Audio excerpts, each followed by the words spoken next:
Ladies and gentlemen, howdy and aloha. We are here, you are there, and you are now rocking with the best. Thanks for tuning in to another live episode of Airey Bros Radio. This afternoon, we're taking off the spikes to recap the 2025 NAIA National Cross Country Championships from Apalachee Regional Park down in Tallahassee, Florida. But before we get rolling, you all know the drill. This is a value for value show. So if you're getting any value, anything we're doing over here, please, if you do feel so inclined, give us a little bit of love and value back. Click on that link, buy us a coffee. We would greatly appreciate it. As always, make sure you hammer that like button and are subscribed on YouTube. Drop a comment. Every view, review, and share helps us grow and give back to the sports we love. Follow us on Instagram at Airey Bros Radio. Subscribe on YouTube, Spotify, and Apple Podcasts. And you all know this episode, as all episodes, are fueled by Black Sheep Endurance for all your ultra marathon and nutrition coaching needs. Remember, we're here to shine a light on the programs, coaches, athletes, and stories we wish we had access to growing up while we were going through the recruiting process. If you're running and looking for that next level fit, you're in the right place. All right, folks, here we go. We're going down with the review of the 2025 NAIA National Championships that took place on Friday in Tallahassee, Florida. Our lineup for today from 12 to 12:20, Coach Brody Beiler from Indiana Wesleyan is back with us. The men were the NAIA National Champions, first red banner in program history. 5 All-Americans on the men's side. Women were 11th with 2 All-Americans in 4th in the combined standings. From 12:20 to 12:40, Coach Nate Wolf from Dordt University in Iowa. Women were 3rd at the NAIA. Best finish in program history.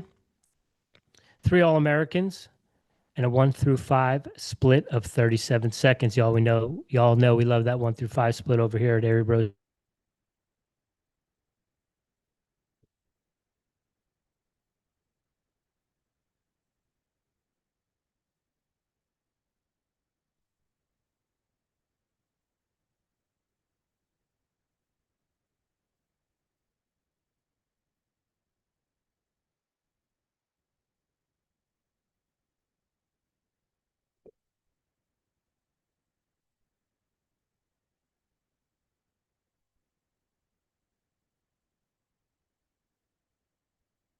Fuck it, we'll do it live. Was that you or was that me, sir? That was the computer. Are we still live? Yeah. All right. So again, from 12:20 to 12:20, Coach Nate Wolf from Dordt University in Iowa. They were 3rd. They had 3 All-Americans and they had a 1 through 5 split of 37 seconds. From 12:40 to 1 p.m., Coach Chris Lane from Milligan will be joining us again. The women were runner-up with 109 points and 3 All-Americans. The men were 8th, outracing their 9th poll ranking coming in. 3rd combined in the team standings. From 1 to 120, Coach Quinn White from Taylor University is back to recap his final season. The women captured a red banner for the 2nd year in a row with 90 points for All-Americans and the individual national champion in Janie Halterman with a new meet record. The men were 5th as Taylor takes a combined title. What is going on right now? Holy cow. And last but not least, from 120 to 140, Coach Dominic Bolin from College of Idaho. The women were 5th, just 1 point off the podium with 3 All-Americans. The men were 14th with a super young lineup. Every score returns. Next generation Yotes are going to be making some noise next year. All right, ladies and gentlemen, sorry. Hopefully we won't have any more technical difficulties as we get into it. Jim, let's get Coach Beiler on here so we can get rocking and rolling. Let's get rocking and rolling, Richie Rich. I didn't know if that was you or me. I was staring at the computer for a minute there. Yeah, I was like, what the hell? There he is. Coach, can you hear me? There we go. Now we're here. We're live. We're doing it Awesome. live. Sorry for the hold up. We had some technical difficulties. No, you're good. I actually I lost my headphones on the trip this weekend, so hopefully my It audio happens. is okay. Yeah, so sorry about that. Oh, you're great. Congratulations, sir. How's it feel? Thank you. Yeah, it was surreal. It was a crazy day. It's been a crazy weekend. Yeah, it's fun. Have you been able to sleep at all? The first 2 nights, not really, and even this morning, I think I woke up at about 4:30 and just started drinking a coffee and responding to some emails and texts. So yeah, it's been crazy. So hopefully, it's good that Thanksgiving. I feel like cross country we're super blessed to have like that transition period of everything comes to a stop that Friday, Saturday before Thanksgiving, and then you get to just like relax and breathe and eat some good turkey, and yeah, it's good. Heck yeah, heck yeah. So, Coach, I'm curious. You mentioned you were catching some emails this morning. What's it like after, because we're watching from afar, and I don't know if you saw, but the stream cut at like 5K on the men's side, and Yeah. even the replay, we were trying to watch it again last night, and it cut. So we were just kind of following along, on the live stream of the results and stuff. But from an email text message perspective, when the results come through, does your phone just blow up? Yeah, I feel like in that moment it was just the celebration was there. And yeah, I think in the past couple days it's been more so the alumni from like years past of, alumni that have ran for Coach Foss, who's here for 37 years, and he got to celebrate that victory with us, and was just yeah, I don't know how to describe it. Almost it felt like this like, yeah, I don't know, like a he worked so hard, like a almost like a promised land moment of like he, got to then finally like see that championship, and to celebrate that with him was just like really special and So sweet. he was down there with y'all?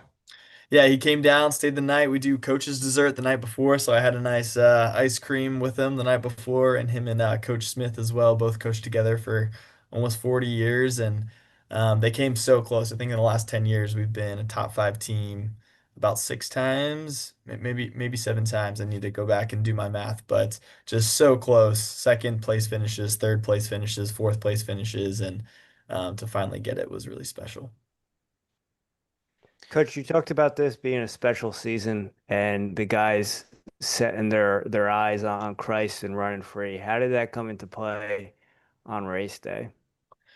Yeah, I think, just the pressure sometimes that can come with these championship races is just difficult. It's difficult for, coaches, difficult for athletes. And I think what was so unique about this year was just the lack, I think, of pressure. I think we felt the weight this year of what could happen.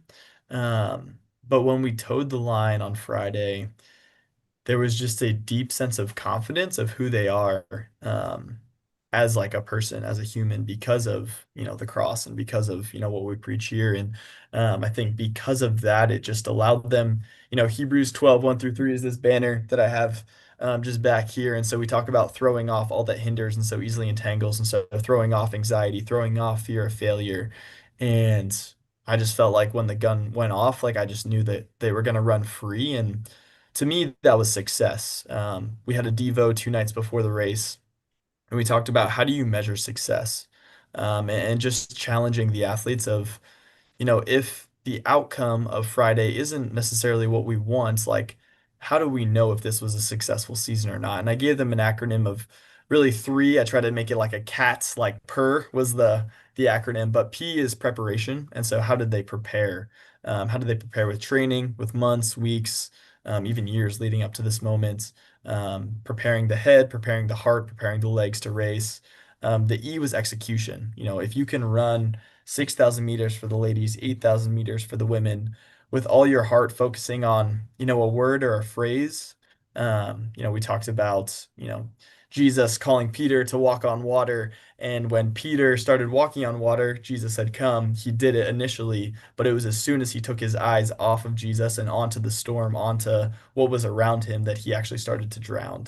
And I just, challenged them with, hey, think of one word that when that race gets tough, when the storm is going to hit you in the middle of the race, like focus on one word or one phrase and execute, just with that freedom. And lastly was just the R, so PER, our response is how we measured success of, how are we going to respond if we do win, or if we lose.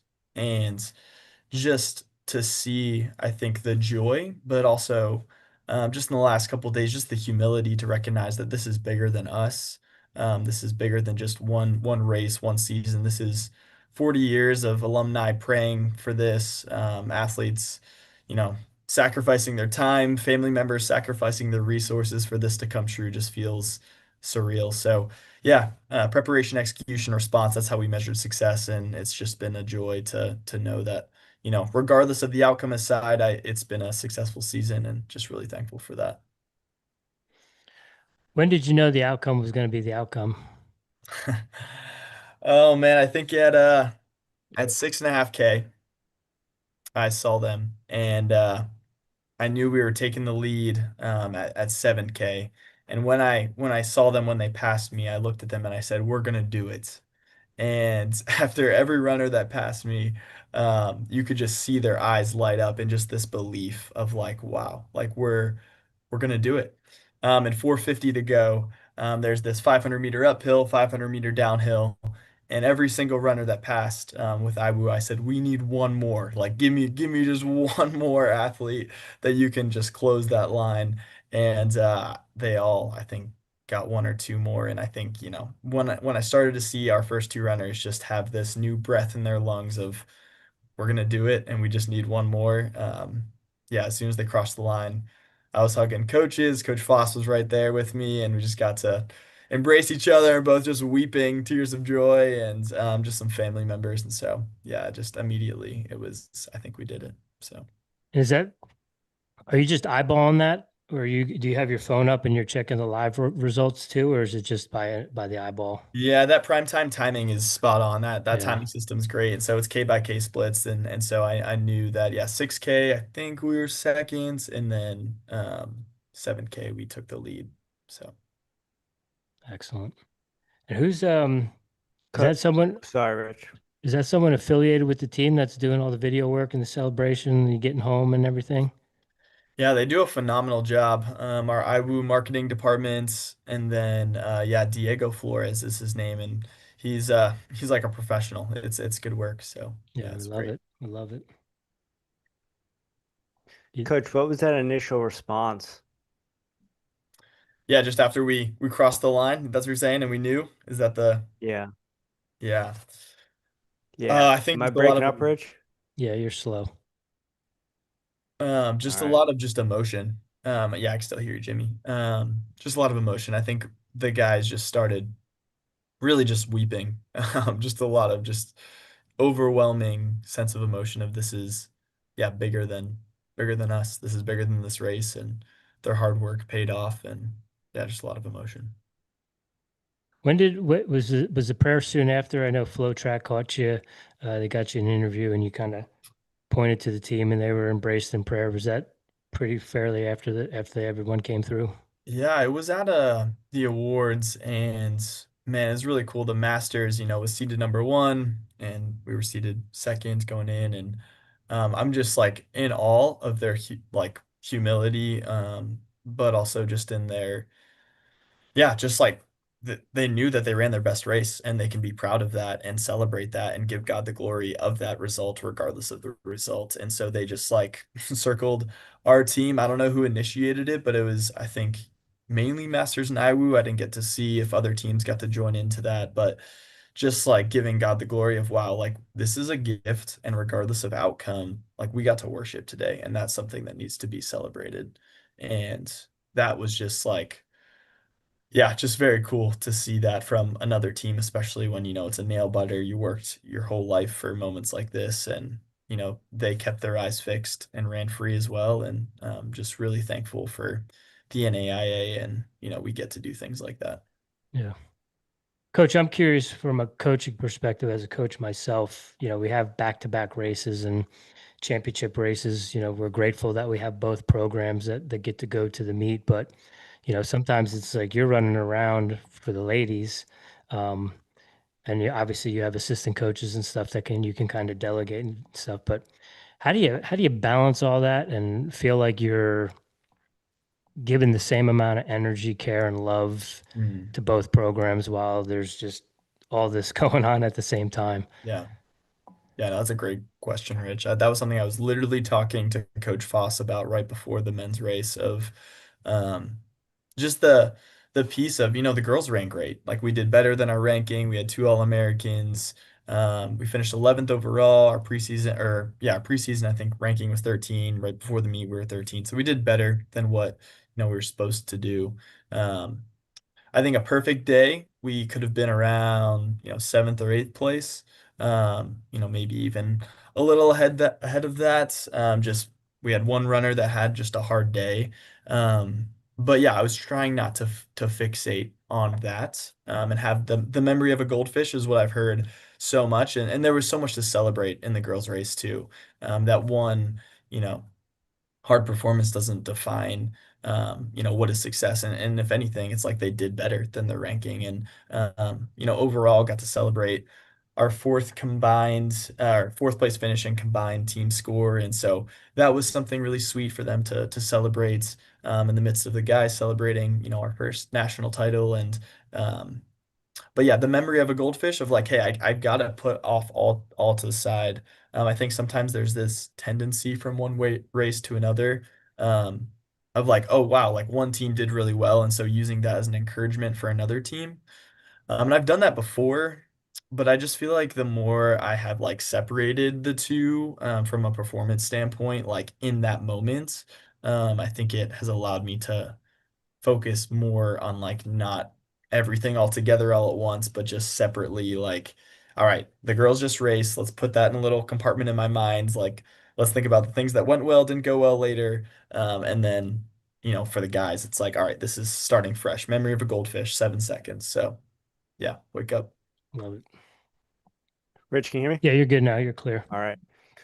Coach, you mentioned that post-race prayer with Masters. I think that's amazing. That's what it's all about. That's the second time we've heard something like that, Rich, at the NAIA. I think that's bigger than sport, right? That's what kind of brings us all together and where we could find that common ground. But what was that post-race celebration like once you guys got the medal? And did you have a special dinner or anything like that? Yeah, we hopped on 2 flights back and then got in at 2 a.m. Um, But yeah, I think immediately after everybody was starving, honestly. So we were like, let's get to Chipotle as fast as possible. But yeah, at 2 a.m. we had a police escort, and it was really, I was surprised, I think, by the alumni, the admin that were there, and then the next day, even Saturday, we got to our women's volleyball team is in the national championship. They just made it to that opening round of Sioux Falls, and so they got to celebrate us at that game, showed the video, and just has been like super special. I think, sometimes with the lowlier sports, cross country can be overlooked outside of, the football, basketball, baseball world. And I've just been very thankful, surprised by the amount of like attention and support that we've received from an athletic department. And I've just been very in awe of the support of a cross country program, just receiving um, just a lot of celebration for something that, athletes did that maybe is, I don't want to say, yeah, like an undervalued or an overlooked sport, where it's like, hey, like this is still worship and this is still a gift, and so let's celebrate the work that they did, and been very thankful for that. Did you know that police escort was coming? I think when the plane landed, I started figuring all the details out of celebration and how do we celebrate, this moment well. And yeah, I think I shared last time on the podcast of just this hesitancy. I knew that regardless of the outcome, I just wanted to celebrate, and I didn't want to move on and think of next year, how are we going to do it again? What does recruiting look like? And all that stuff. Like I just wanted to be in the moment, slow time down, and I'm still trying to slow time down, but just like celebrate what happened this year. So no thoughts about indoor yet? Yeah, I just submitted entries this morning, I guess, to the early bird meet. So yeah, there's definitely thoughts, but I'm trying not to think about it too much. But Yeah. It's good, like you said, we have a week of Thanksgiving and give thanks and be grateful for a lot of things. So that kind of helps with that. Coach, I'm curious, coming from Indiana, what were your thoughts, one, on the course, and was there, because I'm down here in South Carolina, so I went to D3 Nationals on Saturday, and it was pretty unseasonably warm, even, down here for people in November. So I'm just curious how the northern schools, was the weather something you were concerned about at all? yeah, I was definitely thinking about the heat. I've been at programs that have done heat training, where we actually will throw on jackets, hoodies, gloves, and go out when it's 70 degrees and do a workout for 2 weeks to kind of, thin the the glucose through your sweat as much as possible. But yeah, I was hopeful that we didn't have to do that, and thankfully the morning of, I don't know if it was the heat, because yeah, times were slower. Like if you look at times, like I feel like for the athletes that have run, all throughout the season, like the times I thought would have been faster. So I don't know if that was the humidity. I don't know. There was like a lot of fog that morning, which was really interesting. The Yeah. whole course was just like fogged out, and I was like, man, are they going to be able to see like 50 feet in front of them? But um, yeah, it was interesting. It was maybe more hilly than what I anticipated with the amount of loops that they do, but still, yeah, I think I'm still trying to figure out why that course maybe was slower on that day. But yeah, no, it was lots of preparation. But yeah, I don't think we emphasized like heat training Yeah. necessarily, but it was something that we were focusing on of like hydrate well, get in your electrolytes, stay out of the sun, don't go to the beach, leading up to the race, all those things. Right on. Coach, you mentioned being thankful that Thanksgiving is around the corner. Do you have anything you're looking forward to? Family tradition, special dish on the table, Favorite anything like side? that? Yeah, my wife is a great cook, and so yeah, I think dirt pudding has been like my guilty pleasure. So that I'm excited for that very much. Is that going to have gummy worms in it? Oh yeah, all the gummy worms, the Oreo crushed on top. Yeah, it'll be great. It'll be great. Amazing. Oh, I'm in. I'm in. Coach, was there anything about the team, the championship performance, the weekend, anything we didn't touch on that you want the audience to know? Yeah. Um, I think it's just one, like the team did a phenomenal job. Like that we went 151 and 0 this year. We counted up all the teams that we competed against, and so that was a cool stat that the guys shared with me. 2 out of 7 of the guys, only 2 out of 7 broke 16 in high school. The other 5 out of the 7 didn't even break 16 in high school. And so the development that happened over the course of 4 years is just phenomenal. It's amazing the work that they put in. Um, and yeah, it we had our fifth man going in. He called me a week before and he said, "Hey coach, I think I have a stress fracture." We got an X-ray. And yeah, I don't it must be a stress reaction or something because he was our fifth place guy going at league, ran 25 flat, helped us win the Crossroads League Championship. A 352, 1500-meter guy, and had a rough day within the first 400-meter drop back, and I think finished around 300th place and should have been an All-American. But our sixth place runner, or sixth kind of runner going in, he had the race of his life. He was our number 2 that day, and he put himself out there, and it just felt like one of those moments where, uh, yeah, he just took a risk and he ran free, and because of him going up there, it just pulled all of our guys along, which I think helped kind of all 5 get that All-American spot, and so it really was just like this team effort. Like all year, we've been focusing on like runners 1 to 25. Like, how can we just pursue excellence? And I think sometimes in this sport, you can just focus on the first 7 or the first 10.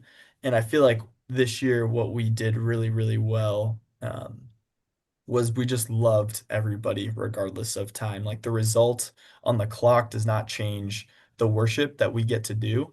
And that's something we've just been preaching all year. So, yeah, I think that's the only piece that maybe, from the outside looking in, you wouldn't see that, our fifth man went down, but our sixth man stepped up. And so just that everybody has influence, everybody has purpose. And yeah, it just was a special day. And we've been calling him Grant Florida now. His name's Grant Flora. So we've been calling him Grant Florida. So it's been a fun new nickname for him that he'll probably wear for the next couple of years. But That's yeah. awesome.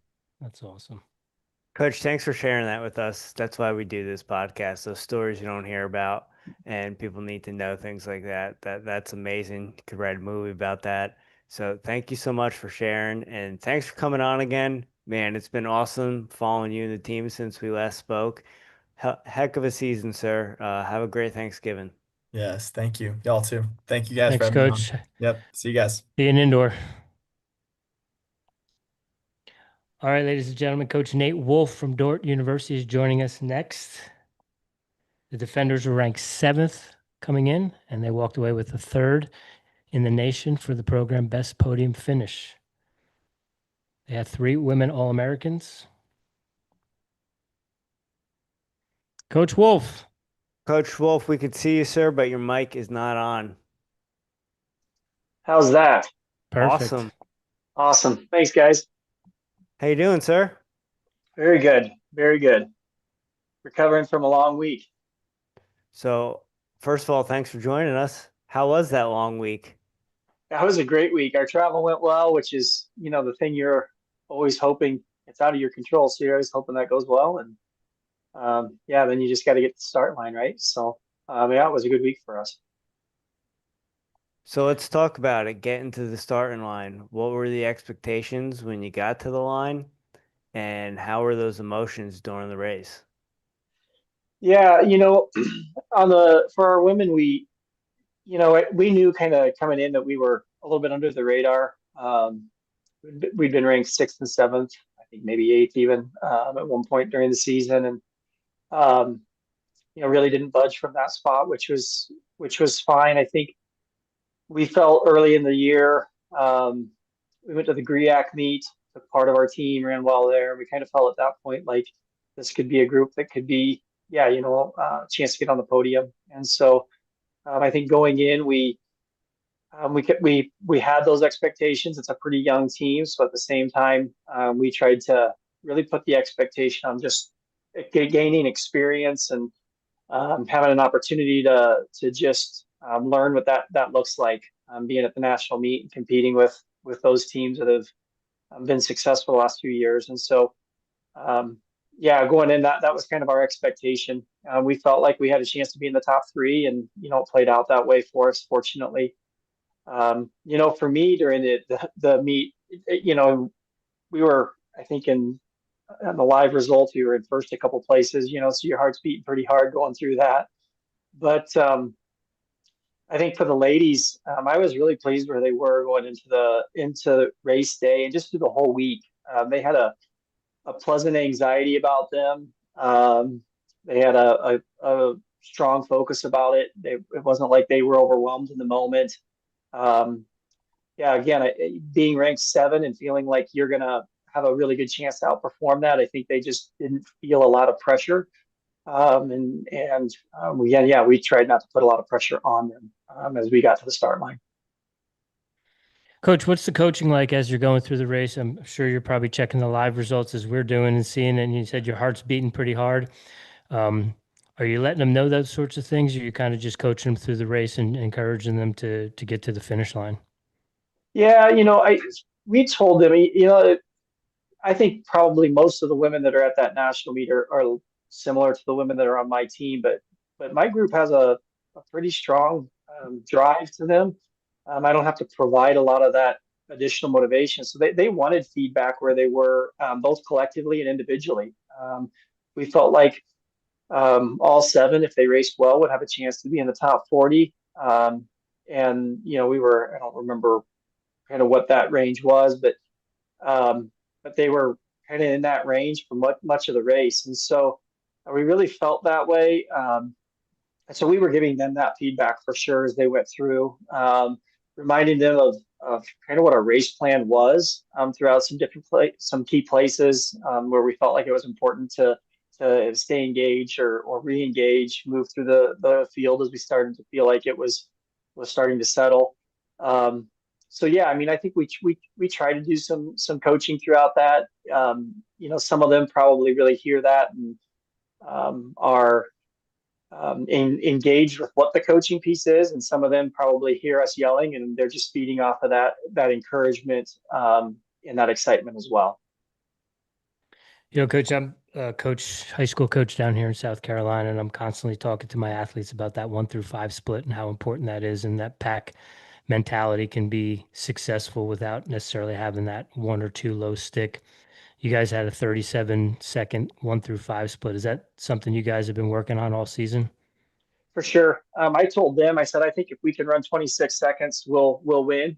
If we can run 30, we'll be first or second. And if we're, 32 to 35, we're probably going to be in third or fourth. And so that was certainly something that we were pushing for and talking about. I think there is a think there's a lot of strength in just being able to know that you're going to do it together, and to know that there's somebody that's, not too far behind you that is pushing and coming, and if I'm hurt, and they're going to take my spot, and I'm going to hold their spot. And so yeah, we lean into that within our program, and certainly within this group. I feel like within our team, we have 10 women that could cross the line within 30 seconds of each other. And so we also probably utilize that a little bit as a tool for just the validation of what some of those women who aren't racing, what they could do if they were at a meet like that as well, and able to toe the line. Coach, is that the best split of the season for the top 5? No, we actually have been in the 20s a couple times when we raced. When we hosted our home meet here, we had 17 teams. It was a pretty big meet, and was, in my opinion, probably the place where they kind of started to realize. I mean, we felt probably the meet before that we had that kind of a team, but that was probably the time where all of a sudden they started to go, oh, well, maybe we have a little bit of upward potential here from where we're ranked and those types of things, and started to gain that confidence themselves. But at that meet, I think it was 26 seconds there, and then when we raced the conference meet as well, we were under what we were this time. I don't think we were quite under 30, but we were maybe 32 or 33 there. Coach, what's that initial reaction when you realize you made the podium? Yeah, our women's teams had a kind of a rich history, but we've never made it onto the podium. We've been as high as 5th at the national meet, and we've been 8th a bunch of times. And so, yeah, there was a great relief just to be able to say, hey, we made it there. Our race didn't go perfect, like nobody else's went perfect probably either, right? And so I think sometimes when you get to the podium and you start to look, even some of those ladies were like, oh, if this would have gone, or if that would have happened, maybe we could have moved up a spot or whatever. But really, for the most part, it was a celebration of what the team did, and supporting those that maybe didn't have quite the race that they'd hoped for. And that's one of the things I appreciate about these women, is that they surrounded those people and were encouraging for them as well. And so yeah, it was, to be in the top 3 or 4 teams at a meet like that is, it's just a culmination. I mean, you guys know this is just a culmination of a ton of work that's happened. It's weeks and months and months, and for some of the athletes, years of work that has gotten them to that point. And so we were very, very happy with that opportunity. And I think at the same time, they were left with the idea that maybe they want to try to do even more than that in the future, right? So there's a good sense of accomplishment and a good sense of hunger for the women at this point. Talking about that hunger, we're always looking for the next thing or moving on to the next goal. And sometimes we don't take that opportunity to really soak in what we've done and what we've accomplished as a team or as a coach and everyone as a unit. Were you able to do that this weekend, or at some point on the bus or on the airplane, or is there already talk about indoor track? Yeah, that is a really astute. I think I had somebody from the admissions office that was setting up a visit with me while I was down there for a recruit, and they're like, well, now that you're done, you could go later in the day. And I said, there's no done. On Monday we have track practice with the people that didn't go to the national meet, and so I was just sending that email out right when you guys came on. So to me, yeah, we tried to do that for sure. That night, everybody's national travel is a little bit different. One of the things that we have as kind of just a tradition is we try to have a meal at a nicer restaurant after we're done with family. Some of the fans that came down and kind of make a bigger moment following the race, and we were able to do that. We took our trophy to the restaurant with us. I think the ladies kind of thought that was silly, but it's kind of just a fun thing to be able to do. And then that night we had have a team meeting and really just appreciated the moment. I think it's hard in our sport, and I expressed this to them that night. I think it's hard in our sport. We get so used to this rhythm of racing, getting ready to train, racing, getting ready to train, that when it's done, I think there's a little bit of like, okay, so your brain's kind of wired for this, and there's a little bit of like, okay, so what's the next thing? And now I'm done with this. Almost it can be an empty feeling, I think, at times for athletes with that, and certainly as coaches, we have that as well.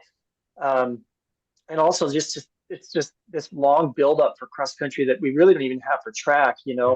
the summer and then the fall to get to this point. And so um, taking a moment and recognizing and looking back at what those accomplishments are, certainly talking a little bit about what maybe the future can be, but trying to be in that moment. I think in our society, we don't do that really well.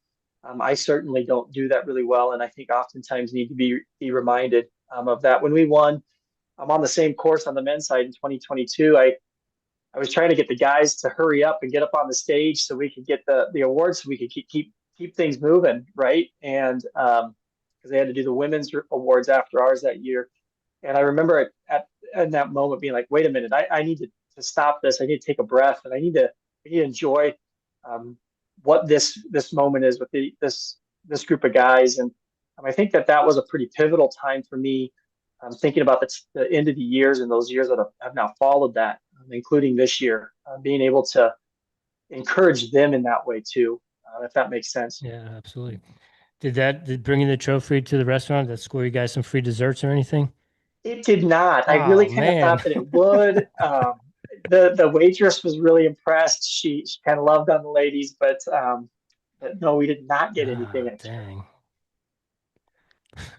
Coach, you mentioned about being with some of the women who might have underperformed. Was there any unsung heroes of, stories we may not hear about, of a runner or two running out of their socks or having an outstanding performance that we might have not heard about? Yeah, there's a couple things that I think, our top runner, she was in eighth, seventh, or eighth or ninth place, and with about 100 meters to go, she threw up and went down, and so she ended up 250th, I think. Uh, to me, her race, she really pulled the ladies along. She set the tone for us. She did 99% of the race in the way that we would hope for that race to go for her, to finish top 10. That's what we talked about with her. And then to have that happen and not really have that to show, my heart broke for her and still hurts for her because, it's one thing to have a race that didn't go well. It's another thing to have a race that goes really, really well and then not get the result. And I think so. To me, in a lot of ways, she's an unsung hero, even though that's not the result that we would have hoped. Because Addie Liston was our top runner in the results, but Corinne was the one that really pulled her through and got her into that position. I think Addie Crow, we have two Addies on the team. Addie Crow, they were top two runners this week, but Addie Crow has kind of been that kind of third, fourth, fifth, sixth runner throughout the season, but has just continually trended up and up and up. And to see her come through on that day, especially when, Corinne, doesn't have the result that we'd hoped. Our number one or number two runner all season was Joy Koole, and she was actually sick. She ended up being an All-American, but certainly not the performance I think that she would hope for. And so again, as you're that girl and you're passing these people throughout different parts of the race and going, okay, how's this going for them? I think to be able to go, okay, it's my turn to step into this. I think she did a great job of running into that second spot for us and being able to help secure that second. Yeah, we didn't really have the two low sticks like you said, but to be able to have that second runner that's still pushing into that, pressing into that low 30s, and I think was really important for that team result. Coach, thanks for sharing that with us. Like I said, there's just a lot of amazing stories that you don't get to hear, so I appreciate that. Is there anything about the Defenders, the program, anything we didn't touch on this weekend that you want our audience to know? Yeah, I think one of the things that I just would say, you talk about I think anytime that there are teams that have special seasons, and I think for us, like I said, this is a special season. There's probably programs that would go all third place isn't special for us, but for us, this is a outstanding year, and with a young group. One of the things that we challenged them throughout the years is really the idea of supporting each other, and celebrating each other's successes. Um, and I think this group really did that. Not only just the 7 that raced or the 10 that traveled with us, but really, to be honest, all the women that are part of our program. That piece to me has been, I think, probably one of the most successful things, and I'm hopeful for us that continues. It's been a hallmark of our program over the last decade, but I think this year was taken to another level, and I don't think it's a coincidence that our best national performance would flow from that. And so, yeah, was just really excited about, obviously the performance, but also just the collective support and the collective unity that this group was able to display throughout the year, throughout the season. So, Coach, coming from Iowa, was there any special training or anything you guys did, knowing that you were going to be in Florida, maybe in preparation for some unseasonably warm conditions for the yeah, we national did. championships? We did. When again in 2022, and it was there. We woke up and we knew this, but it was like 30 degrees, and so we were thrilled about that coming from where we were. This time we could tell the weather was going to be a little bit warmer, and certainly was going to be humid, which played out. And yeah, we did some heat training with them. We got them in the hot tub after some runs. We did quite a bit of.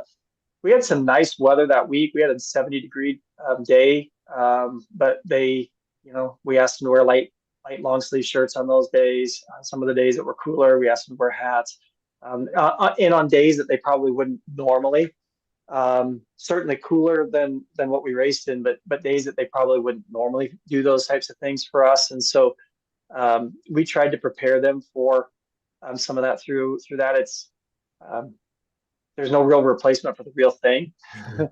but yeah, they handled it really well, and the weather that day played out so nice that that dense fog came in, and then there must have been enough cloud cover that sun couldn't heat it up, and it was cool, especially for the women's race. The men's race was still cool as well, but it's significantly cooler during the women's race than what we probably anticipated, which yeah, was really nice for our team from where we are. Yeah. Coach, it is Thanksgiving season. You have anything, family traditions you're looking forward to? Certain dish on the table you're looking forward to? Favorite Anything? side?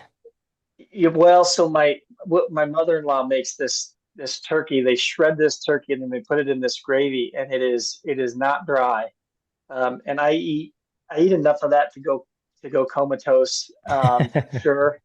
So that's one thing that I'm looking forward to. The second thing, and this is that I'm one of the few good ones that I recognize that we're not very good anymore, but I'm originally from Nebraska, so I'm a Nebraska football fan, and my parents and I and my family will get together and we'll watch them play Iowa on things on Friday, Black Friday. So that's probably the only game that we get together and watch is that week because we're together. And so good memories just from doing that growing up. And so those are probably the two things for Thanksgiving that I'm looking forward to. Spending some time with my family. I have an 8-year-old son that I think he has all sorts of plans of things that he wants to go outside and do. So we'll probably go try to do as many of that stuff, those types of things as possible. Awesome. Coach Wolf, thank you so much for your time. Again, congratulations on a great season and a great finish. And we look forward to talking to you in the future. Yeah, thanks, guys. I really appreciate it.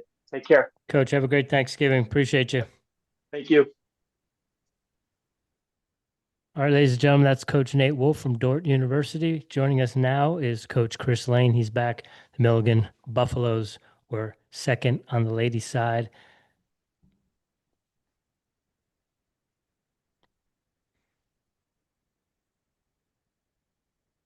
Did you hear that beeping on my end? I don't.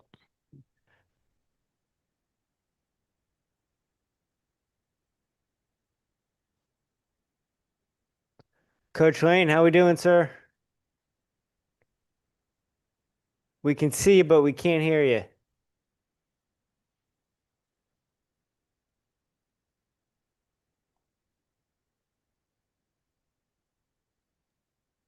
How about now? There we go. Okay. How we Sorry doing, about sir? that. You're Yeah. good. Congratulations on a great weekend. Thank you. Yeah. Really happy with both squads. Little adversity, and thought we handled it well. And this league is so competitive. So to come out of there, kind of where you went in, a lot of joy in that. You had a individual get second on the ladies' side, and you guys got second as well. You happy with the performance? Definitely. I listened to a little bit of Nate with you guys earlier, and as he said, right, it's never perfect for anybody. I told the team today, just kind of congratulated them on an incredible year, and I said the day you're satisfied is the day you need to retire. But so there's some things there that we know we can clean up. But overall, just they battled. This league is so tough, so good at the top, and you guys have a class lineup today. You got the best of the best, and to have to go against these guys every year is pretty challenging. Coach, you mentioned some adversity and stuff you guys came through. Coach Beiler was on, and he talked about how his fifth runner went down due to a stress reaction, but then his sixth runner ended up being his second man. Were there any unsung heroes for the ladies? Yeah, obviously Ellen Mary did everything we expected of her. Annabelle, our freshman, she's been really strong all year. We felt she was ready, but to be ninth in her first year, and there were a couple other freshmen up there too. From I believe Steinmetz was Bellevue Girl was fifth. That's impressive out of these young women doing this for the first time. We're a deep team. Kerrigan Lewis, another freshman, she just made tremendous strides for us. She had mono early in the year. We had a beautiful place to train. It's old rails to trails and 20 miles out and back. And she had a walnut one day and went down and rolled her ankle, and so really her second half of her season was magical in comparison to the first half. She was 41st, just missed being an All-American by one spot. I thought she had a great day, but really, collectively, I just thought the girls ran really well, top to bottom. We were without our three. Kirsten had an injury right after conference. She had a beautiful conference meet and then picked up an injury, and so she just was not able to go. Would it have been a different story? I mean, she was clicking, but everybody's got that, and so I think you got to find the joy in coming out of a national championship doing what we did. I also told them today, I said, hey, everybody loves to look to the Power Four level. You were just BYU in Northern Arizona this past weekend, so feel really good about that. Yeah, no doubt. And coaches, as coaches and seasoned veterans, we can kind of keep our eyes on the prize and focus on the long game of the season. For young athletes, sometimes, mono or stepping on a walnut in a long run, you can lose sight of, okay, I've got plenty of time. How do you keep them focused on that and encourage them and remind them like, hey, we're going to get to where we need to be?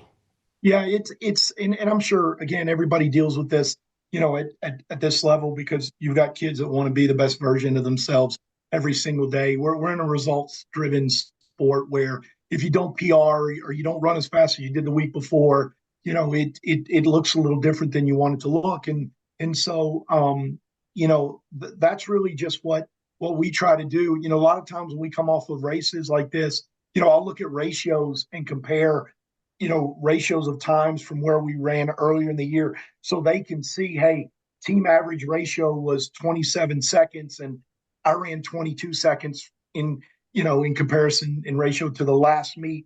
All right, well, that was good. I was commensurate with where I was. So I think at times you've got to look at that. I like honestly, I'm not sure that the conditions were great for anybody in Tallahassee. It was really humid, right? You had a big fog sitting on top of us that morning, and you throw the nerves on top of that, and those races go out hot, they're downhill. So you're looking at all that, and you're just how do you just collectively handle yourselves overall? And so as a coach, you just try to always give them little nuggets on the back end of this stuff that says, hey, be really proud of what you accomplished today, and here's why. Coach, you talk about that team being really proud of what they accomplished. We know you're a seasoned vet when it comes to Milligan, and you guys are very successful. Were you proud of what they accomplished? Did you get to enjoy it? Oh, listen. I hope the day never comes, but when the nerves are really the indicator, and you can't stand still before these things still. So I measure my joy and how excited or how nervous am I, and I think when those nerves are there, you know that you're loving what you're doing, and I mean I'm giving Brent Venables a run with my voice today. It's a little better today than it was yesterday, and you get out there and you cheer them on, and you try to give them big indicators of where they're at in those races, and that's a great feeling. I mean, there's a tremendous amount of joy and pride and energy, and that still sits there even after 26 years, and so it's a lot of fun. Coach, are you coaching by eyeball with the athletes, or you got the phone up and you're looking at the live results as well, and kind of going off of that to give feedback to the athletes? Yeah, great question. Obviously earlier in my career, I'd go point to point to point to point, and Tallahassee's got a great little cut through where you can pop back and forth and see them. And honestly, I really did rely on the data that was coming out from the live results. And then what I tried to do is position myself at the wall. I don't know if anybody's talked about the wall today, but that there's coming from 5K into really there's a tight turn uphill into the long stretch to the finish. And I think they coined it the wall when Parker Valby won one of her NCAA titles there. And it's just that it's a tricky part of the course at a tricky point in the race. So I just positioned myself there, really tried to give our women an indication of where we were. And it's interesting because, at 5K, that was the last split we got, and we were down by about 13 points. And there was some movement in there that I didn't see. And I feel like our girls really finished well, but I think, we probably were down a little bit more than I anticipated when I saw them at the wall coming up the hill, making the turn to the finish. And so, that was, that's really just how we try to handle it. You guys know, I mean, there's no timeouts. You can't change your play, right? This group, and I told, the women, you haven't faltered all year. Conference, they executed well. App challenge, big meet for the NAIA regionally, they executed so well. You knew they were going to take care of business. And so, now I've just really found a lot of peace in knowing that they're prepared and letting them do their job for the most part. Coach, men and women's team combined, third place overall. What's that mean to the program? Yeah. Hey, look, I've got her with us here too, by the way. We love having these things around the office. That gives me goosebumps, the combined deal. It really does. And I know that gets, I get it. But it's hard enough to have one program be successful and that is to be celebrated. But it's almost become kind of an unspoken rule or goal that you don't want a program to be any more important than the other. And a lot of places, a men's program is more important. the history of Milligan's cross country tradition was really comes from what was built on the women's side. There was probably halfway through my tenure that a group of guys said, okay, enough is enough. Let's do this. And, so we've been on a great trajectory there. But that combined deal means an awful lot. I mean, that means we've got two programs that are the best in the country. And I love that the NAI does that. I love that they celebrate that. And just to be in that group of four, honestly, it was a little bit of a surprise to us. It didn't even dawn on me until they started giving those awards. I'm like, hey, points wise, we still may have a shot here. So that means an awful lot. Coach, as coaches, we're often coaches of combined programs where we operate and coach with both the boys and girls or the men and women. And, as I've gotten older, I've really tried to really work on balancing my love and my effort, my energy and my emotions for both programs. And sometimes it's hard. You have, at the high school level, you don't really have a half hour, an hour in between races to kind of reset and reboot. You're going run around the course. Hopefully the assistant or the captains are making sure the other team that's warming up is doing what they need to do. How do you balance that? I'm always looking for ideas and to get better in that area to make sure that I'm giving equal to both and making sure that both teams are getting the same amount of love. Yeah, it's honestly just constant reminders to myself. Yeah. I mean, when the girls were done, like, it's a little bit chaotic down at the finish line, and so I again, I was up at a different point of the course, and you hustle down there. You want to give them all a pat in the back, quick hug, congrats, and then you really, then you shift to the guys. I enjoy walking them to the start line. Like I mean, that's a lot of fun. I love the energy in that, and you're proud of walking that team through that process. And then just really just daily reminders. It's become commonplace to just have these kids on your mind all the time, and you're assessing, and we've got a big roster like some of these other guys do, and and you're not perfect in that, and you're gonna miss a name at times, you're gonna miss celebrating something somebody did, and just honestly constant reminders, and when something like that is a goal, you hit the ground every day trying to really remember that you've got two squads to look after, and it doesn't matter if one is significantly better than the other. I look at our men's team, and we were 8th. We came in ranked 9th, and our two seniors had a little bit more of a challenging day, and had they really run to the potential of where they've been all season, which they didn't falter, we're looking at 5th, and we're looking at a possible podium spot. And the second and fourth, you get on a podium, you're splitting hairs. It doesn't matter where you finish there. But just and honestly, it's just having kids around you that require your time, because they care an awful lot about what they're doing. Yeah. Coach, you mentioned the men's program. We talked the last time we talked, we had our Tony Kreider's our friend over at Wallace State. He had a gentleman transfer in from Wallace State. Was he able to be a part of the national champions? He was, yeah, Luke Kennedy. He did a great job for us all year, and just a wonderful young man, and has got a future. And you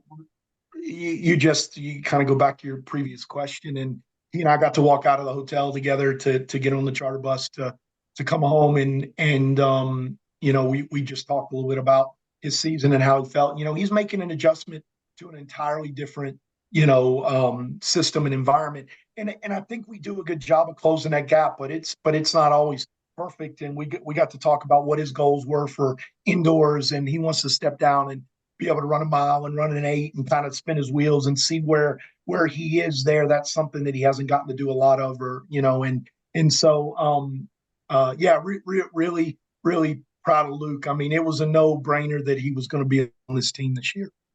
Awesome. Coach, is there anything about this season, the championship, that we haven't talked about that you want our audience to know? Yeah, I think just a couple of key things.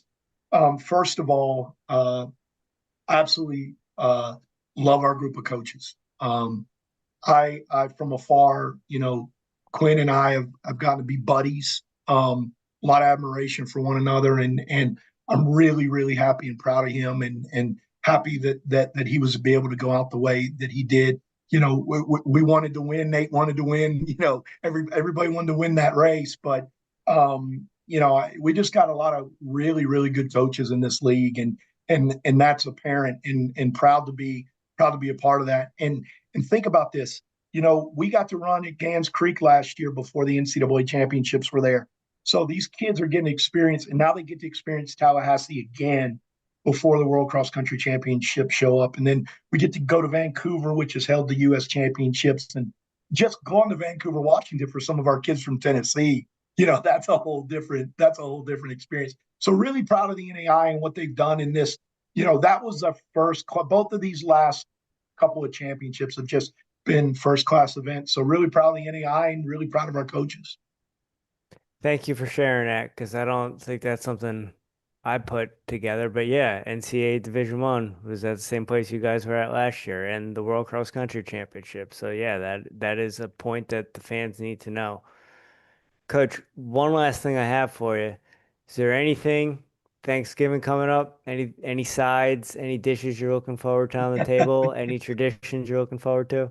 We have a family tradition. I mean, I've got a wife that ran, and got a 17-year-old that runs, and we're going to line up and do the up and Adam turkey trot in Johnson City on Thursday morning. And we've been a part of all 20 of those as a family in some form or fashion. Mari was born 3 years after, and my wife pushed her in the very first one. And so we're going to do that. And I saw a turkey downstairs, so I know that's in the works. And man, you can't beat stuffing. In the bird or out of the bird, cooking it? Out of the bird. Out of the bird. Okay. Yeah. Well, Favorite dessert? It's funny. We're not a big dessert. But my wife loves key lime pie, so I have a feeling let's go. We'll see key lime pie get to the table on. That's my kind of Thanksgiving right there. That's right. That's right. Yeah. Awesome. Coach Lane, Happy Thanksgiving, guys. Thank you. You too, sir. Congratulations. Yep. Always great catching up. Take care. Appreciate everything you do. Take care. See you, Coach. All right, ladies and gentlemen, that was Coach Chris Lane from Milligan University. Up next, Coach Quinn White from Taylor University. They were double champs on the women's side, individual champ and team champions. The Mad Dogs representing. Mad Dogs. Let's go. There we go. There he is. Can you hear me? Yes, Yes. sir. All right. Congratulations. Thank you very much. Coach, I have to say, I love the Argyle. Oh, I That's do. sweet. Thank you, man. I do too. We started doing that, I think maybe the fourth year we went to nationals. I just wanted something different. I love Argyle. Yeah. I used to wear Argyle socks all the time, and I'm like, let's do something unique. And yeah, so I think that's about our fourth or fifth Argyle uniform. Thank you. Yeah, those are sweet. So, Coach, first and foremost, congratulations. It was awesome following the team all season, and to see how the ladies performed at national championships was amazing. Now, we know in sports, you don't get to go out on top. That's not how sports work. You get to go out on top, sir. How's that feel? It feels great. I'm going to try not to get emotional here. Wow. I'm very blessed be at a university that lets me do both of my passions, the passion of teaching and the passion of coaching. Full professor, and I don't know if a lot of schools would allow that today. I know it used to be the norm back in the day, but that's fantastic that the university lets me do that. And to go out that way with with a program that's just been a huge part of our whole family. Two of my children ran there, and two of them were my assistant coaches or have been. Yeah, it's just it was a great way to go out. I mean, I don't know what else to say about that. So, Coach, I promise with this one, I'm not trying to make you cry, but we know you're a literary guy. Yeah. Could you have wrote a better ending? Yes, could have. If the guys would have won. But no, we are extremely happy, and it's interesting you said that when I put my post on yesterday on Instagram with some of the pictures that we had. I wanted to say, as a children's literature professor, this is a storybook and great Richie, ending, and yeah. Richie Sorry. there? Yeah, I'm here. All right, I think you broke up there for a second, Coach. Sorry. Yeah, stand it's unstable. Can you hear me now? Yeah, Yeah. you're good. You're good. Okay. Coach, on the women's side, you have a young athlete who's been undefeated, hasn't lost to an NAIA athlete since she's been in school.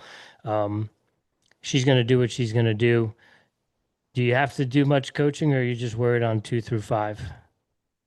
I mean, she's very talented, Yeah. but we definitely, talk about things and have plans and constantly work on the mental side. I think we all can work on training our mental side, just kind of even making her more tough and with conviction and things. But it's the dream come true to have somebody like Janie, who's that far out to win by 30 seconds. We went into this race and we said, let's just go after it from the start.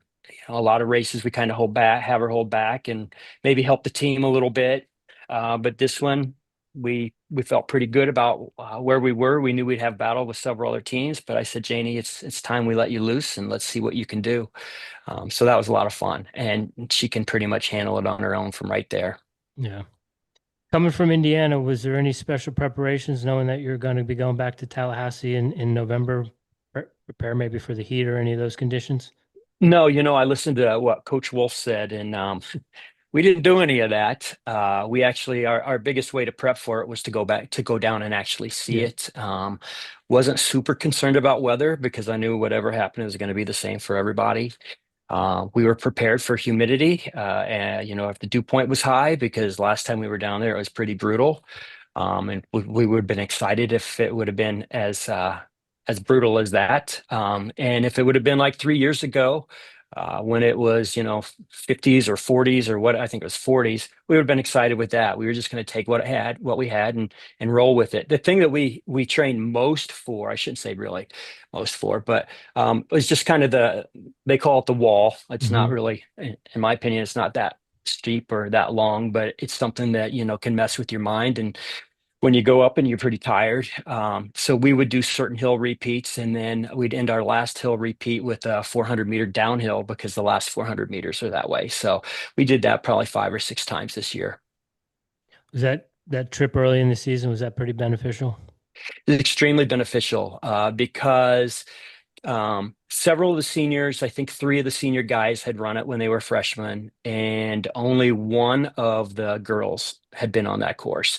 So it was very beneficial. Unfortunately, we did have one negative from it. One of our girls, we have our 2, 3, and 4 are always usually pretty close. Actually, and then the 2, 3, 4, 5 happened at the end, but she got some problems with her sciatica on the bus coming back. So she was out 6 weeks. And when we were able to get her finally healthy, I said, we flew her. We flew her down. We did not have her ride the bus because we didn't want to take that chance. What was it? Was there any key things that I have sciatic issues that bother me on long drives? Was there any key PT or anything that the trainers had her doing that cleared it up eventually? She kept getting better. The trainers worked with her. We have one of our professors is a PT himself, and he would work on her. But I think ultimately when she got a shot from her doctor, that was the key. Okay. So, Coach, And that happened just 2 weeks ago, by the way. Yeah. one thing you mentioned when we spoke to you earlier in the season, you brought it to first thing I've ever heard of it was that combined title. And Yeah. you mentioned some prior seasons how important that was. Now you won that combined title this year. How amazing is that for you? Fantastic. I don't think a lot of people understand, in other sports or people that don't have anything like that. It literally says that, your program is excellent. And it's something that we strive for is excellence, and we know things aren't going to be perfect. But we had three goals coming into this year. I mean, we had multiple goals, but the three big dog goals were ladies title, men's title, and combined title. And we got two out of those three, and that's a pretty good day when you can get two out of those three, because you never know what's going to happen at nationals. But I love the combined program, or the combined awards. I think it's really neat, and it just, again, it says a lot about your culture. It says a lot about your, the athletes. Well, we are one big program together. We don't do things separate. We do everything together. So it was just kind of icing on the cake for the 4 years that the seniors have been together. We had a really big senior class of guys, and a decent size for ladies, and it was just a great way for them to finish out.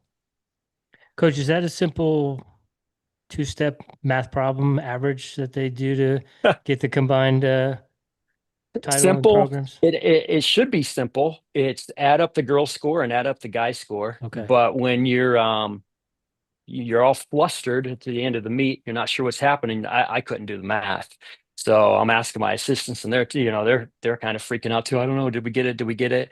I had parents doing the math for me, and then we finally figured out that we were able to that we earned that one, and that was really cool. Yeah. Coach, as the races are going on, are you coaching by eyeballs only, or are you using the technology to track the live scoring? Both. Yeah, Yeah. definitely using both. And if they're gonna use live scoring, then let's take advantage of it. I'm not just gonna sit there and let it go. I'm gonna see where we are, see what we need to do. I think for the girls at the 3K, Dordt moved into first place, a couple points ahead of us. We were able to say, hey, we're in second. We need to pick it up. We need to move. And we did that. We gradually bumped back, or got back to a pretty good spot. And then at the end, we knew how tight it was going into that last K. And, the girls last year lost by 1 point. And we said, it is tight. It is tight. And of course, Janie had her stick number one, and all the 2, 3, and 4, they were like, we got to pass as soon as we can. And I think each of them passed at least 4 going down that last straightaway. And it was a little bit of insurance because it was close. And, too bad for Dordt. I know they ran into a problem with one of their runners in the last 400 meters or so. Sadly, there's things you can't control. But we set ourselves up in a pretty good position.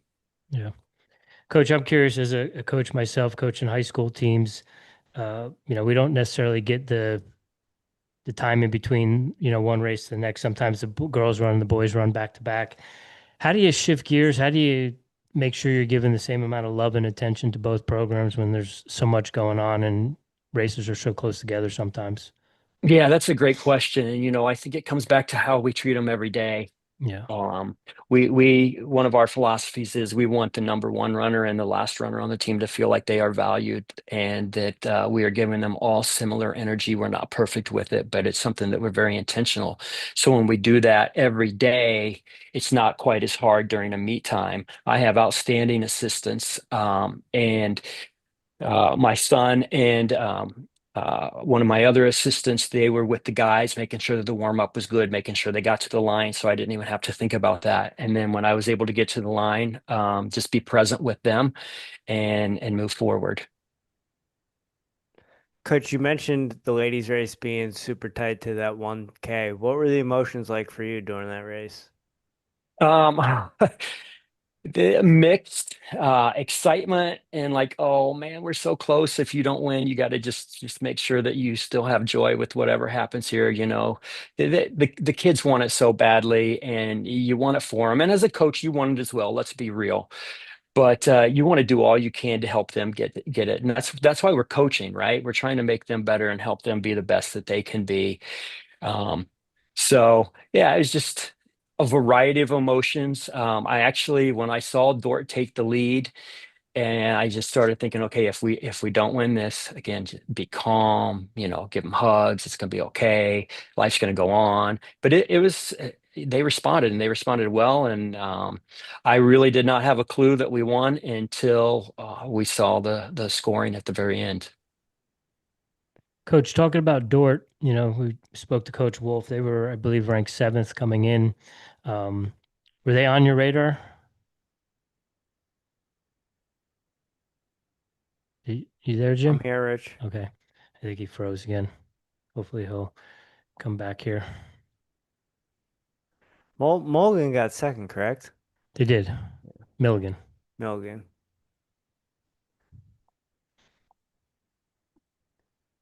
Oh, You drop off on your end? no, it's frozen, but he's still there.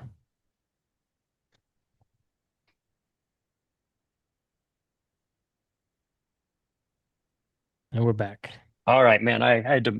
My office is in the basement, Oh, that'll do so it. sometimes, so I am out in the lobby here area, and everybody's going to hear me talking. So, Oh. what were we talking about there? Coach, I was just curious, we talked to Coach Wolf from Dordt and, they were 7th coming in, maybe 8th, some 6th certain points of the season. But they had an, unbelievable Cinderella race from an outsider's perspective. Were they on your radar at all? 100%. Yeah. So what I was trying to say when I guess I got disconnected was we knew how good they were. Yeah. We'd seen their times at other invitationals. I do not have a clue why they were ranked back that far. They should have been a top 4 team much earlier than that. So we were very, very aware of them. I know what a great coach Nate Wolf is. He's a young man that I respect a lot, a good friend. So I know that he will have his teams ready, just like Chris Lane does, man. I mean, year after year. So were they on our radar? 100% they were. Yeah.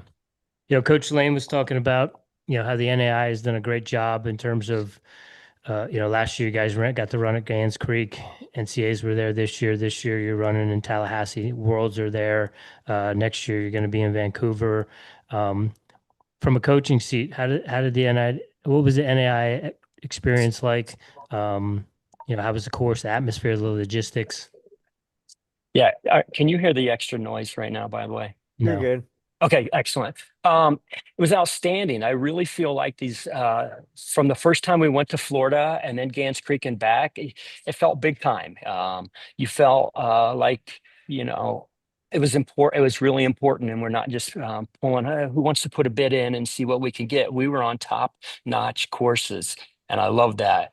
Trying to think back when it was, gonna say 10 years ago or so. We were at Lawrence, Kansas on that course. That's an outstanding course as Yeah. well. I love that one. But to be on pure cross country courses and these courses that they take absolute pride in, it's a gift to be able to run on them. And I'm very thankful that the NAIA got us there. Yeah. Coach, how has the NAIA changed since your time as an athlete and as a coach? I'm not 100% sure on that. I just know, that back in the 90s, a lot of teams went to Division II. I think we kind of talked about that in August or September when we were together. Maybe some people may think that it got a little easier in the NAI. I'm just going to say teams continue to step up. The NAI, in my opinion, up front is very competitive. Great coaches, great respect for them. And then I would also just, I guess, say, when with the NAI picking venues like this, I mean, that's a fantastic change. So, yeah, I'd probably say those are the 2 biggest changes that I've seen. Coach, being your last season, how do you hope the program grows once you leave and beyond? Yeah, I hope it just continues to move forward. And whoever's going to come in is going to have a really good situation. There's a lot of great runners coming back. We have an outstanding cross country course that they get to train on. We have really good resources. We have indoor track. Of course, we have an outdoor track. We have anti-gravity treadmill and a variety of other things, a pool. Money in the budget. This should be a nice setup for someone to take it. Hopefully, we got it to a spot, and I hope they can take it to the next spot. Coach, will you be involved in the process of the transition and the new hire? Nope. No. That's just gonna be the athletic department, the AD, the administrators, and stuff in there. So I have no say in that. And I think it's actually happening. It may even be happening today. They waited to put the applications out until right after the conference meet. And I really respected that. The athletic director wanted us to be present. He knew what our goals were. And he came, spoke with the team, told them the plan, the protocol. And yeah, and they pretty much they're waited to make phone interviews, I think, until today or tomorrow. Coach, is there anything about the program, about the championship season that we haven't spoke of that you want our audience to know? Oh, you know, put me on the spot there. I don't really know. I'm just gonna. I guess I'll just say this. I am blessed as I started at the very beginning. I'm at a school that allows me to do, like both of my passions to teach and to coach, and I'm just very thankful for them. The school will. They honored us at the volleyball game. I heard what Brody said. We had a very similar situation, is that our girls volleyball team made the first round of the tournament, and they honored us then. And then we have chapel here 3 times a week, and next week they're going to honor us in chapel, and I think that's really cool, especially for our athletes. And celebrates our sport that sometimes doesn't get celebrated as much. But our university does an outstanding job of making us feel like we are just as important as anything else. That's awesome to hear. And I must say, since we last spoke and we talked about is it the farm, correct? We're cross country. Yep, yep. Awesome setup, sir. Awesome setup there. Thank you. Did you see some pictures? Watch the Yeah, I video? saw some pictures, watched the video, saw the 2 banners there. Now third banner gonna be there. Yeah, And we actually put which I love. They put the combined national title banners up as well. We kind of created our Nice. own. So yeah, two new signs will go up next year, which will be fantastic. It's a beautiful venue. We love it. yes, yes. Coach, one last thing I have for you. It is Thanksgiving season. What you got anything you're looking forward to? Any dishes, side dishes, any family traditions? Favorite Well, I'll dessert? tell you. Don't let me forget to talk about dessert. I'll tell you what I'm looking forward to is being present, not worrying about what's coming up or what just happened. You know, I get to be present with my family, and we are having Thanksgiving at our house with my children and their spouses and kids, and I'm just real excited because I haven't been in this situation for years. Favorite dessert? Well, I'm going to Chris Lane's because key lime pie is my favorite Yes. dessert. And when I heard that, I was like, "Holy smokes!" Um, I I like the turkey. I like the stuffing. I like the gravy.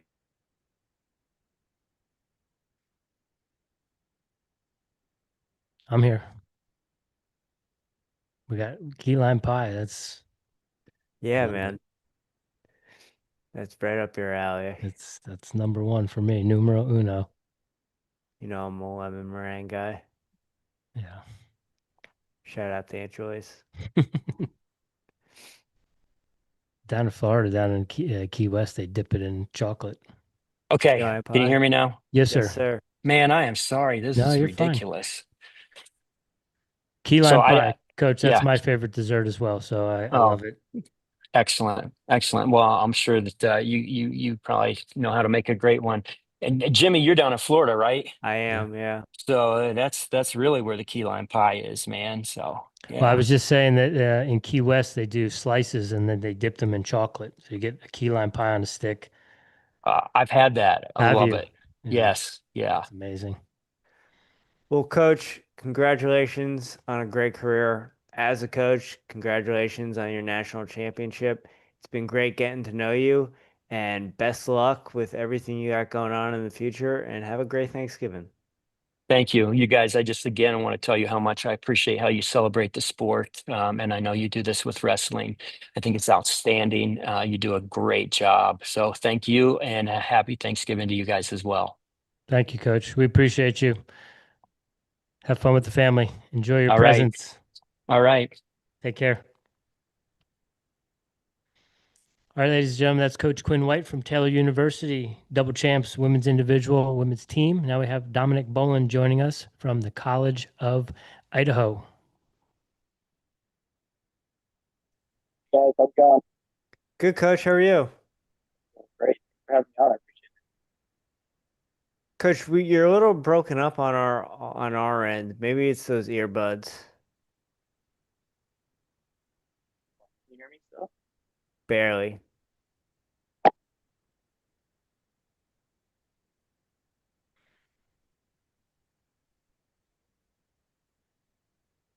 Can you hear me now?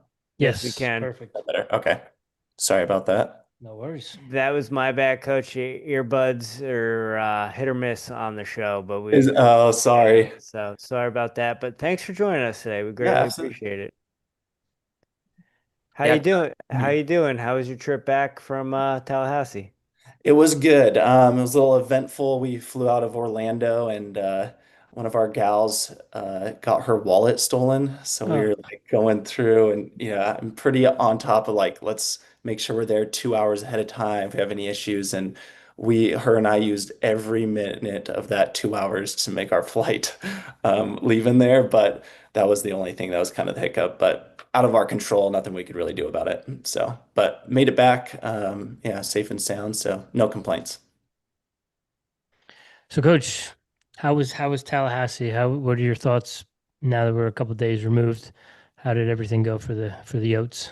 Yeah, I mean, I love that course. It's probably one of my favorite courses between when I was an athlete at the College of Idaho back in the day and now since I've been a coach. The venue is just amazing.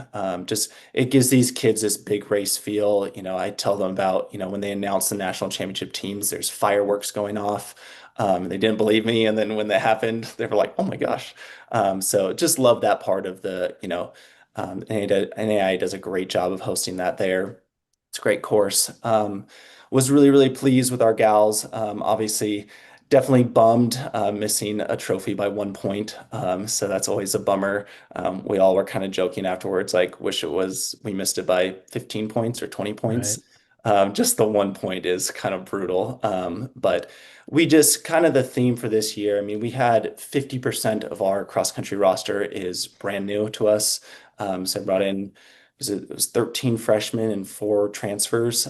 So new this year, our previous years we had an older contingency like group.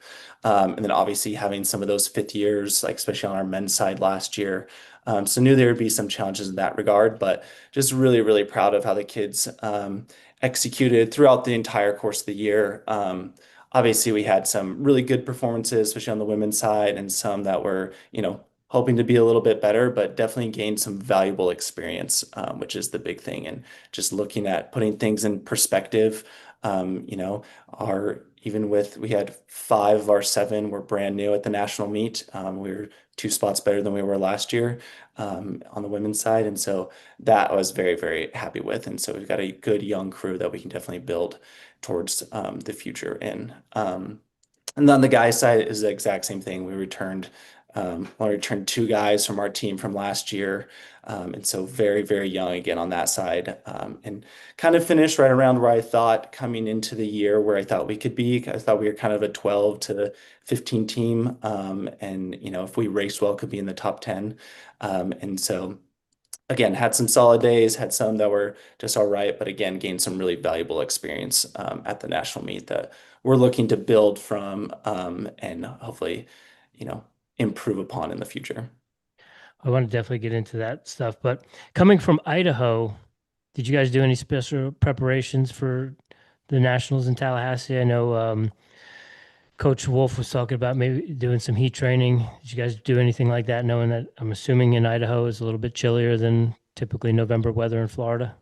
Yeah, we didn't kind of our race plan. I did kind of slow them down a little bit than we typically do for that. And I tell you what, on Thursday for pre-meet, it was really warm. And I know that was like, and then the day of the meet, it was, very it's like foggy and humid, but it didn't get as hot for the guys' race as we were expecting. So very thankful for that. But one of the things we have done is like we actually work out on Saturdays. And so I was waking them up really early throughout the entire year, and they were not fans of that. But it was, 8:30 race time in Tallahassee is 6:30 our time. And so kind of getting them used to that. But I know afterwards, a lot of them were like, yeah, I'm really glad we did that because I felt very prepared, and just having to manage what they're eating, putting in a hard effort, early on, or that early in the morning. So those were kind of two things that we did implement for Tallahassee for sure. Coach, you mentioned at one point from being on the podium. What were the emotions like during the race? Yeah, I mean it's hard. I try not to just constantly look at the live results and kind of focus on how my kids are racing, but it's very tempting to look at that. And so obviously our girls, some were kind of bouncing around here and there. And then we had two of our gals, Kylie Quinton and Ainsley Bowen, really moved up well, especially the last 2K. And so probably the last 2 or 3K, I was like, oh, this is going to be like really, really close. But I thought we would probably just miss. And then they start closing hard that last 1,000 meters. So like, oh man, this might actually happen. Then at one point we were in fourth, I believe, towards the end. And then the Masters jumped us right there as the results kind of started shuffling through. So it's always hard managing those emotions. I mean, I think the girls knew I was kind of disappointed. And like I'm very transparent with my athletes, and I could tell them like I go through the emotions just like you guys do. And so obviously was very proud of them. But just like they admitted and we admitted, like obviously it's a bummer to miss it by the 1 point.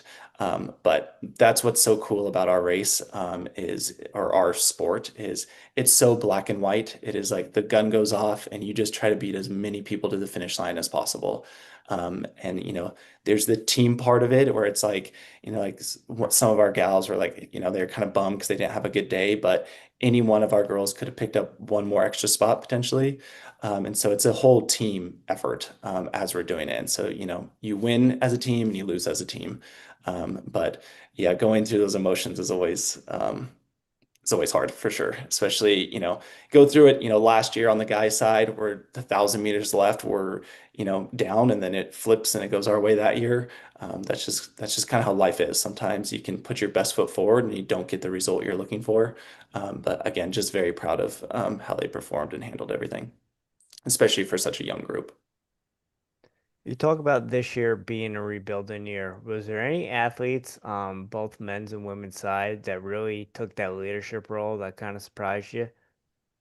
Yeah, definitely. I mean, we had, especially on the women's side, like Julia Gilbert. I mean, that was a big question mark coming in was, we lost all of our older kids, all of our leadership. And so kind of that was new for everyone, stepping into not only to have a brand new team, but into those leadership roles as well. But Jovi and Julia both did a great job of that on the women's side. And then again, on the guys' side, I think Isaac Antonin for a sophomore really stepped up, as far as kind of being a quiet leader, as far as like he's not very vocal, but just was probably our most consistent racer all year long. And so to be a sophomore and be able to do that, was very proud of that. But yeah, just building off of kind of what we've had. And, I think there was, especially on our guys' side, I think there was some pressure as far as, being the reigning national champions and kind of having that expectation and just tried to talk with them throughout the year of like every team is different. And all we got to focus on is getting better week in and week out. But I thought our captains did a good job of, focusing on the process of what we're trying to do, and not be so goal oriented. That's something I really preach to our kids is like, are we getting better each and every day, each and every meet? Because that's to me is more important than, the results. Like I said, I thought our girls ran really well, and obviously didn't get the result we wanted. We wanted a trophy, but it still doesn't take away that they still performed well. And so being more process oriented than goal oriented is always kind of what we're striving for. Coach, talking about new recruits coming in as freshmen and then your transfers, are you doing it mostly with Idaho kids? For the most part, yes, especially our men's team. It's a lot of Idaho kids. And then women's is kind of all over. We've had a good success getting a lot of kids, kind of Washington, Oregon. Those are kind of the two states that we hit up pretty hard. It's definitely helped with our recent success. We get a lot of kids reaching out to me, which is nice. But yeah, for the most part, they're all kind of in the Pacific Northwest.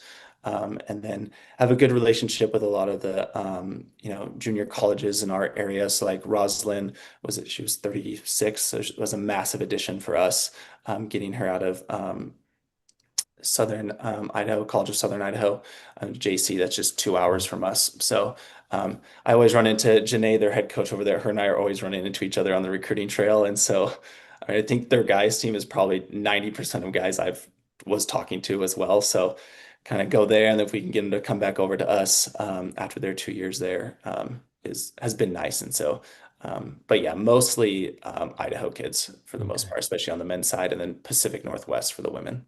Very cool. Very cool. Yeah. Hey, talking about the emotions of the women's race and that one point, but you're coaching a men's program as well. And I know as coaching a high school team, I've got two programs that I'm running, and you've got to shift gears and make sure you're giving the same amount of love to the boys or the men as you're doing to the women. How do you balance that? How do you shift gears and how do you get yourself right going into the men's race? Yeah, I think I mean that's really difficult. And so that is one thing that I have work on myself is trying to manage those two, emotions between having the two races. Um, but I think it's having a short memory of quickly being like, hey, here's this. And typically right after the meet, I get them grouped up, kind of give them, make sure everyone's okay, no one rolled an ankle or something like that, get them going on their cool down and give them a quick snippet of what I thought, how they performed. And then we'll meet later on where I have a little bit more time to reflect. But that kind of helps me kind of, okay, this race is done. We're done here. Now I'm going to move off to the next one. And then we'll kind of reconvene afterwards and go into a little more detail. So that's kind of how I do it, try to have a short memory, and then move on to whoever's racing second, whether it's the guys or the girls. Sometimes we can, learn things from the first race. It's definitely, done that before, where it's like, hey, like make sure we're getting out. Like we kind of got out in a bad position. So really emphasize like we got to get out, make sure you get out, or, whatever it might be, or hey, make sure we're really pushing the middle, things like that. So sometimes I'll use what happened at the beginning of the race and kind of apply it to the next group racing, just to kind of emphasize things that we're trying to work on. So that's kind of how I do it. Coach, what surprised you the most on either squads as far as performance? Yeah, I think the big thing we had talked about on the girl side was specifically is like how I'm constantly preaching to our kids is like you don't have to be great consistently. I am always preaching consistently good over occasionally great. And I felt like our girls team, we this entire year never hit like all five girls hit on the same day. But we are all quite good. And so that was the big thing. It was kind of preaching like, hey, let's make sure, can we hit on the same day? We'll see. Finally, I think our top three girls all hit on the same day between Julia and Kylie and Rosalind. So that was big. But I think managing, one of the issues we run into in kind of the Northwest is like a lot of our meets are quite small. And so like our first two meets that we went to had our first meet we had like 34 girls in the race on the girls side and like 70 on the second meet. So that's why we try to travel. Like we've gone to the Blazing Tiger, things like that, try to get into these bigger fields. Because what used to happen, I remember when I was in school, we would go to these big meets like nationals, and it felt very overwhelming. Like you're just not used to having all these people around you. And so we've tried to get to meets to do that, but sometimes we're still not used to that. And so was very not surprised, but like just very proud of like Kylie, Quentin for the most part, and Ainsley got out a little too far back than we were hoping, but did a great job of not panicking and moving up throughout the race. So very, very not surprised, but sometimes I've seen kids go the opposite way when that happens because they're getting overwhelmed. And so was very pleased with that as far as like on the girl side. So, but yeah, no real surprises now. I think between being an assistant coach and now being the head coach going on year four, I think I've kind of seen it all for the most part. So not any big surprises, but that would kind of be the one area that I mentioned. Coach, you are the second coach in a week that told us about being consistently good. So I appreciate Really? I appreciate that. And you mentioned going on year four. Last year, the men won the national title. This year was a rebuilding year. How do you handle that, being at the top of the podium, and then the next year you have a rebuilding year? How do you think you're doing with that? Yeah, I mean, I think, again, going back to where I preach to my kids, being process oriented rather than goal oriented, I'm also very, very competitive like they are. So I think like, oh, I think we could do this, or I think we do this. So sometimes I have to take a step back myself and get more process oriented. But I do think there was some of that on our guys' side of like kind of feeling some of that pressure of like, hey, we got to do this again.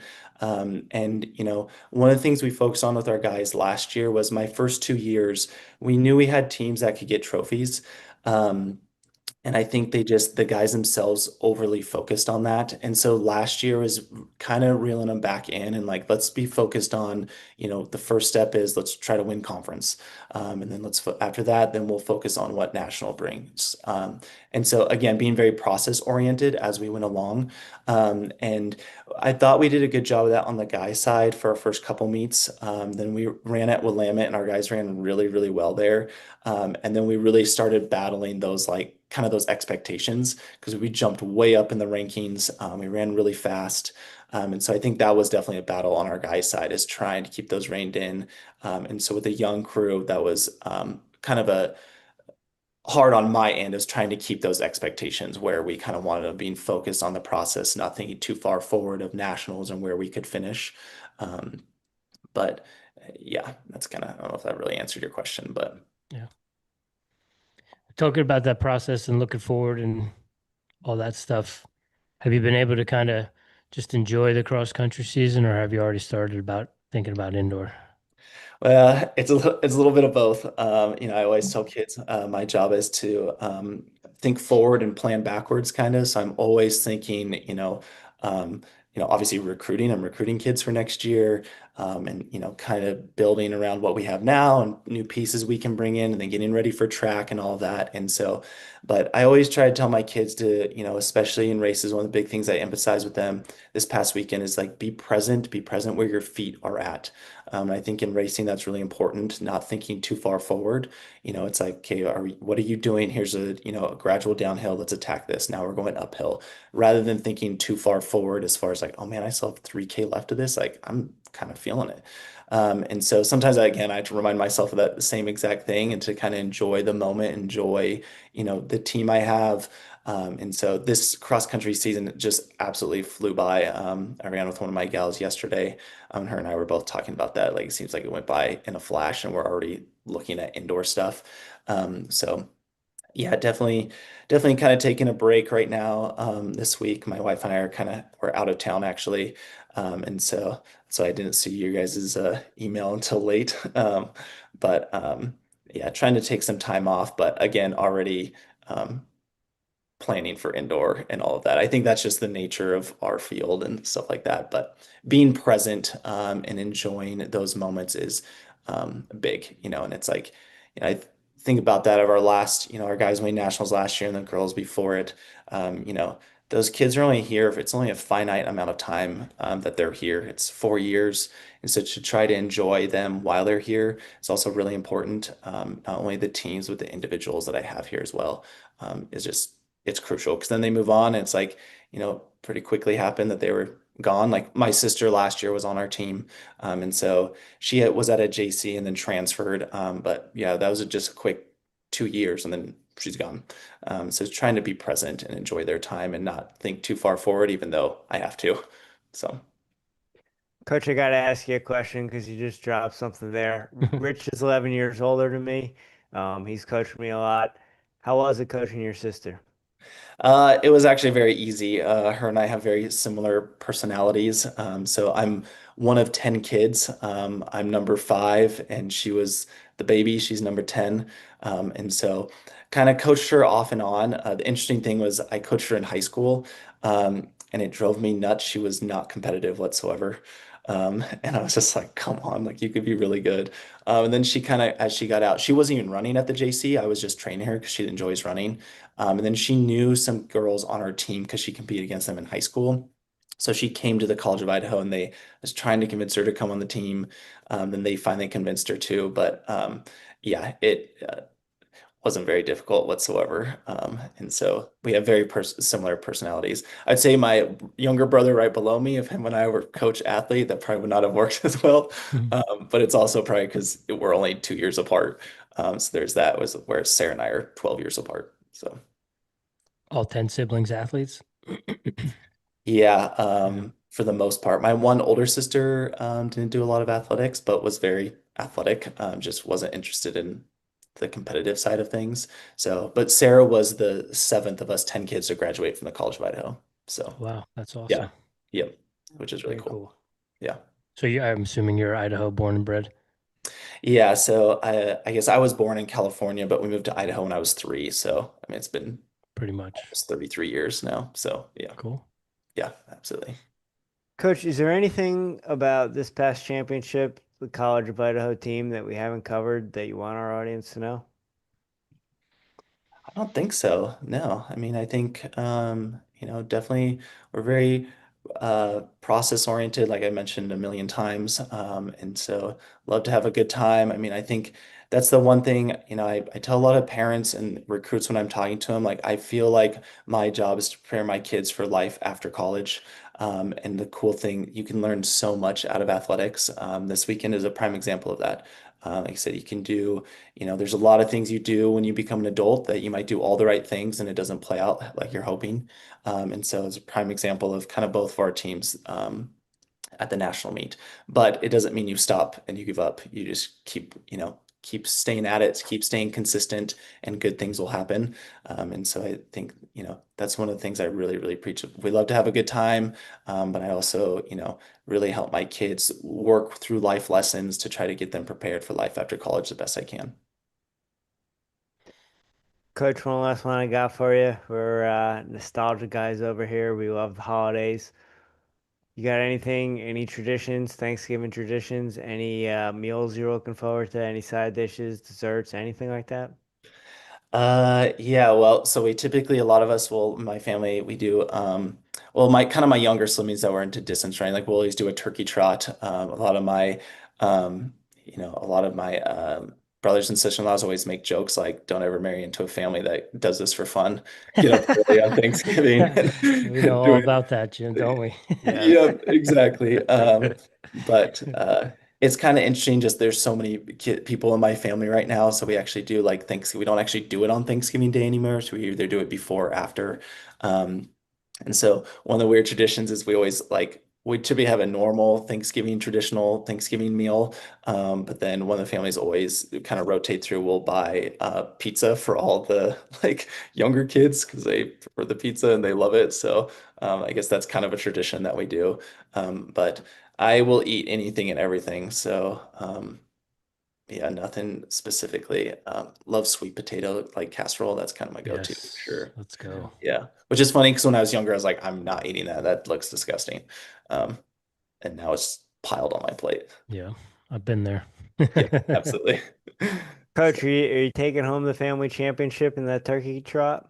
Oh yeah, definitely. Yeah, no problem. Right now I have a competition with Julia. If I can break 18 minutes. I have not been running very much in the last couple of years, so we'll see if I can pull it off on Thanksgiving. So where I'm going to be running, it's going to be in at altitude, so we'll see. It's about 5,000 feet, so might have to use an altitude conversion to get under that in 18 minutes. By any means necessary. Yeah, exactly. Steal some super shoes for someone and Yeah. try to get it. Coach, I appreciate you getting back to me. I appreciate you taking time from your vacation with your wife to talk to the Airey Bros. It was great talking to you and learning about the College of Idaho. And best of luck indoors. And hopefully we talk to you soon. Yeah, absolutely. Thanks for having me on, guys. I really appreciate it. Absolutely. And most importantly, best of luck in that turkey trot. Thank you. I'm going to need that luck. Coach, have a great Thanksgiving. We appreciate you. Yeah, you guys too. All right. Thank you. Take care. Yep. Bye.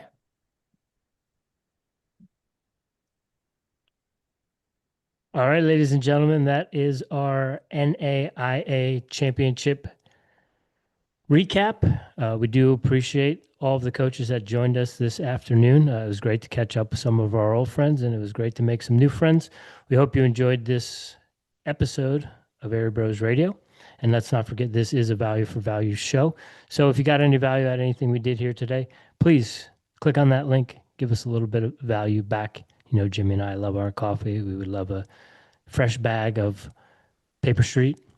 Maybe give us a little bit more value. We could afford some of that Onyx coffee that Coach Levermore talked about down there in Arkansas. So We hope you enjoyed this. We enjoyed this. This is why we do this over here. We will be back tomorrow with Coach Ryan LeBlanc. He is the new head coach at the University of Binghamton. He joined us a while back when he was at the Citadel. So we're excited to reconnect with him and talk about all the things that the Bearcats have going on this season.